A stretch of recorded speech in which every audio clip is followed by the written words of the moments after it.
So, Yusef, so we talked about that, we get busy, right? And that is the challenge of like an at-home entrepreneur, right? We have our life, everything is together. Our office is usually at home. We are getting all this mixed up. So like, how do you or what do you suggest for like dealing with that balance between work and life to get, to stay on and focused and continuing to do the work? Yeah, well, life is unpredictable and it throws things at you all the time. And that happens to, for some of us, ruin our work-life balance. The way I deal with it is by trying to be as organized as possible, try to schedule ahead of time and divide the tasks in a way or classify the tasks in a way that will determine how urgent and important they are, right? So the way I do it, I have basically 4 categories to determine if life throws something at me today. I have 4 categories to determine how important that is and when that task needs to be done. And it's the 4 quadrants. So in the first quadrant, it's about the urgent and important tasks. These are the tasks that needs to be done immediately, right away. So I schedule them immediately. The second one is quadrant number 2, not urgent, but important. These are tasks that are important, but they have a later due date. So I tend to plan them and schedule them for the future. And in the third quadrant, there is urgent, but not important, right? So these are the tasks that I either delegate to one of our workers, or I get to do them at a later point.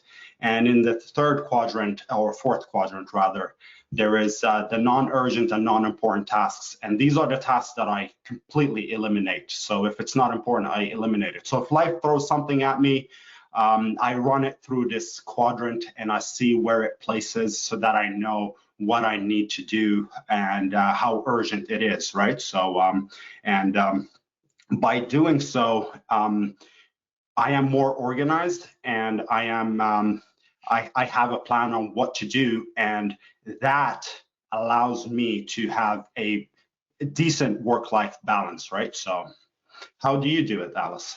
Well, I have a question for you. So you said quadrant, and I apologize because I was saying hello to Sandy and Lynn for joining us. And if I missed it, you said quadrant. Does that mean you're dividing does it actually have quadrants? Yes, I actually have a picture. But yes, it is basically 4 quadrants, right? The way I divide them. And on top of one side is urgent, not urgent, and then on the left side is important and not important, right? So, and then I put the tasks based on their level of urgency, right? So I tend to do this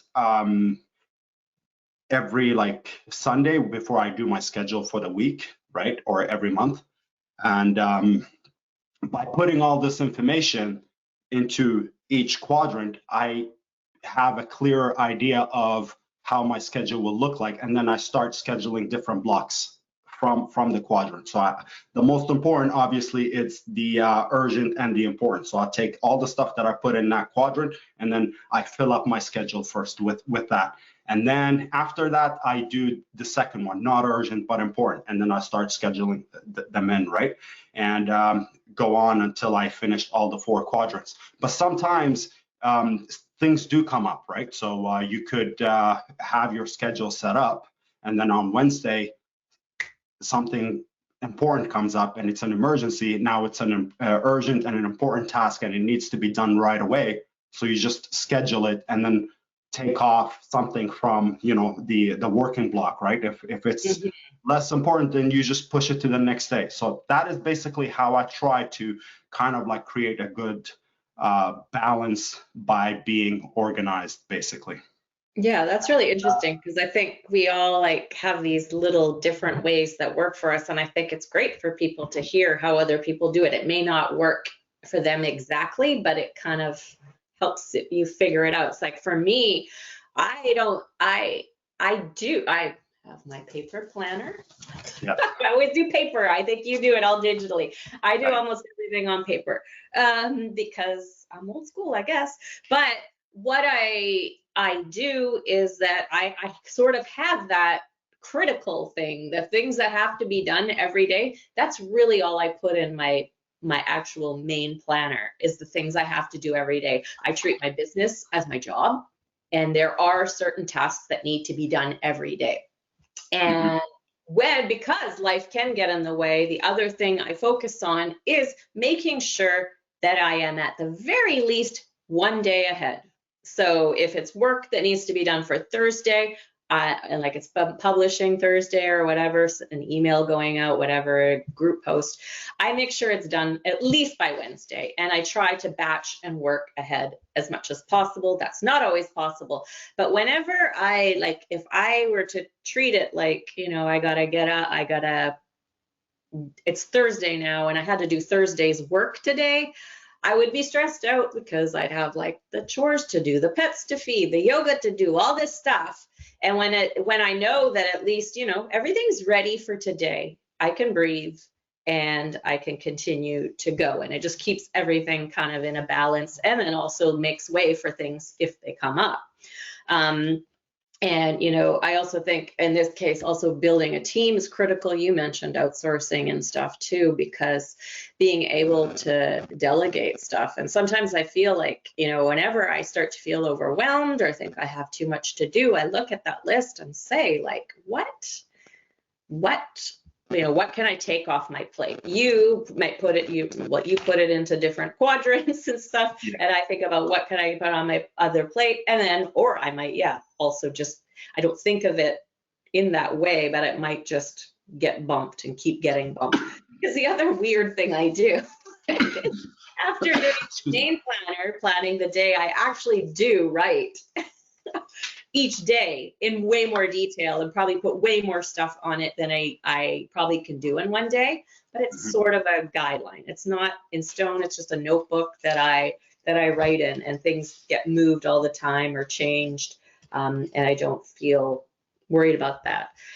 And also the only other thing I was thinking too is, like, because I have, there's 3 kids here, 2 are adults, but they're very young adults and they still need their mom.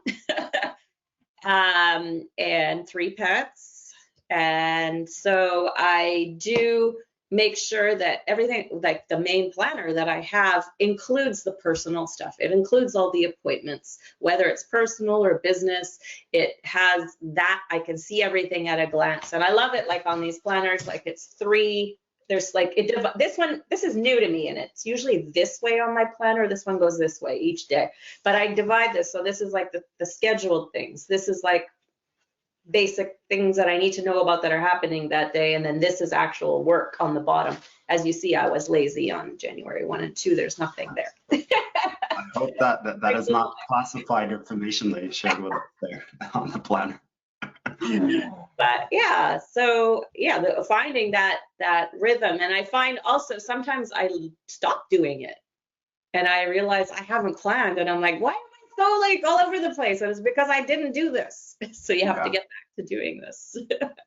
Yeah. Sometimes I find myself, also falling short on scheduling, like especially like when I come back from vacation, and that first week after vacation is not really properly planned out and stuff like that. And that's when I tend to feel overwhelmed, because I haven't organized things and I haven't put my thoughts into the schedule and run it through this, quadrant that I have. So I always give myself a buffer after vacation, so I will pre-schedule everything, and I at least one day, but probably 2 days after, where I'm okay if I do dig into work, or if I don't dig into work, it'll be okay.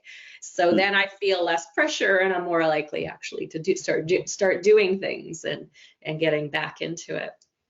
So what about, like, I mean, a little bit more about overwhelm, like,